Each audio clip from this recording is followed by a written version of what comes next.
তোমাদের সঙ্গে তো আমার বাড়ির এসি লাগানোর ব্লগটাই শেয়ার করা হয়নি, এটা কেন বাদ যাবে? এটাও আমি দেখিয়েই দিই এবার ব্লগে।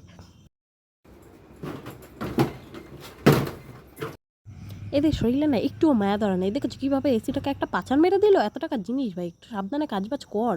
যাই হোক, সেই সব কথাবার্তা ছাড়লাম। এরা এবারে এসে কী সব গ্যাস ট্যাস ছেড়ে দিয়ে এখান থেকে, মানে এসিটার পেছন থেকে কী সব গ্যাস ট্যাস ছেড়েছিল, ছেড়ে দিয়ে এবার এসিটা লাগানোর বন্দোবস্ত করছে। দেখতেই পাচ্ছ এসব কী সব তুলছে, ওরাই জানে এসব। আর আমার তো ফার্স্ট টাইম এসির এক্সপিরিয়েন্স, কারণ আমি বাপের বাড়িতে ছিল না।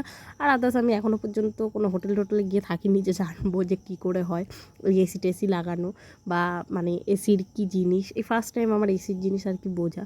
তো এই যে আমি বুঝতে পারছিলাম না যে এত বড় একটা মেশিন, এটা কিসের কী বৃত্তান্ত। পরে না বললাম যে এটা যে সব পাখা ওপরে চলে না, মানে কেউ ছাদে রাখে, কেউ দেয়ালের সঙ্গে রাখে।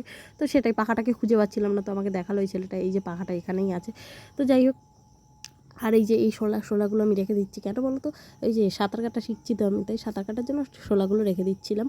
আর এই যে কত বড় একটা মনে হচ্ছিলো সেই মেডিকেলের বক্স যেই হয় না, সেই বক্সগুলো এখন দেখছি না ওর ভিতরে সেই স্ক্রুপ রয়েছে এত সব। আর যাই হোক, তারপরে এই এসিটাকে লাগানোর বন্দোবস্ত করছে। আর ওই যে ওই কোনায় যে দাঁড়িয়ে আছে সে হলো আমাদের ইলেকট্রিক মিস্ত্রি, উনি ইলেকট্রিকের কাজ করছে। আর এরা এসির কাজ করছে, এরা মানে এসির কোম্পানি থেকে এসছে এরা দুজন এসিটা লাগানোর জন্য। আর আমাদের এসিটা নেওয়া হয়েছিল ব্লু স্টারের 1.5 টনের। তো এই যে এরা সব এখন বন্দোবস্ত করছে লাগানোর। ওনার হচ্ছে কি আমাদের এসিটা না লাগানোর কথা ছিল ওই সাইডের দেয়ালে, তো ওই সাইডের দেয়ালে লাগা।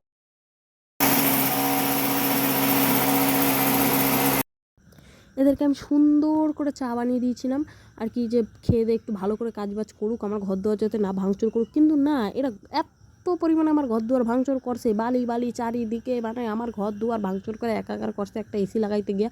তো যাই হোক, তারপরে সেই চাটার আমার মান সম্মান দিল না আমার চায়ের। যাই হোক, চাটা খেলো। তার ভিতরে একজন রোজা রাখা ছিল, তিনজনই ওখানে যারা তিনজন কাজ করলে তিনজনই মুসলিম ছেলে ছিল। তো একজনের রোজা ছিল আর বাদ বাকি দুজনের রোজা ছিল না, তো তারা খেয়েছে চাটা। আর এই যে এবার আমি নিচে, মানে ওরা ওটা লাগাচ্ছিলো, তো আমি চলে আসলাম উপরে ওইটা লাগানো হচ্ছে, তো সেটা দেখানোর জন্য। তো এই দেখো, দেয়ালের একদম এপার ওপার হয়ে গেছে পুরো ফুটোটা। তো এই সাইডে আবার এই যে এই সাইডটাও ওরা মানে আর কি ভাঙবে, চড়বে, গড়বে, সব রকম করবে। সব দেখে আর লাভ নেই, যা হওয়ার হয়ে গেছে ঘটার।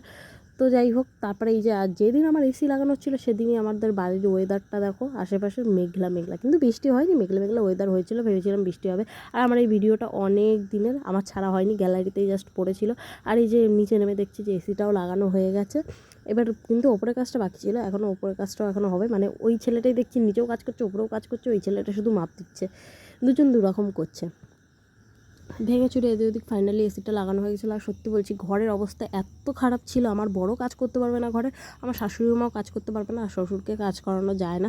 তো আমি একা হাতেই পুরোপুরি ঘরটা সাফ করেছি, ধুলো বালি। কারণ আমার শাশুড়ি আর আমার বরের দুজনেরই সাইনাসের ধাঁচ আছে, তো ওরা দুজনে কেউই ওই সব আসবে না আর কি, ওদের ডার্স অ্যালার্জি, তো ওরা কেউই করবে না। আমিই করেছিলাম সব পরিষ্কার। তো পরিষ্কার টরিষ্কার করার পরে এই যে আমি এসিটা অন করে দেবো এবারে। তো অন করে দিয়ে আমি স্নান টান করে নিয়ে ঘরে এসে একদম এই যে শাশুড়িমা রুটি আর পটল তরকারি পাঠিয়েছিল সেগুলো খেয়ে নিচ্ছি। এসিটা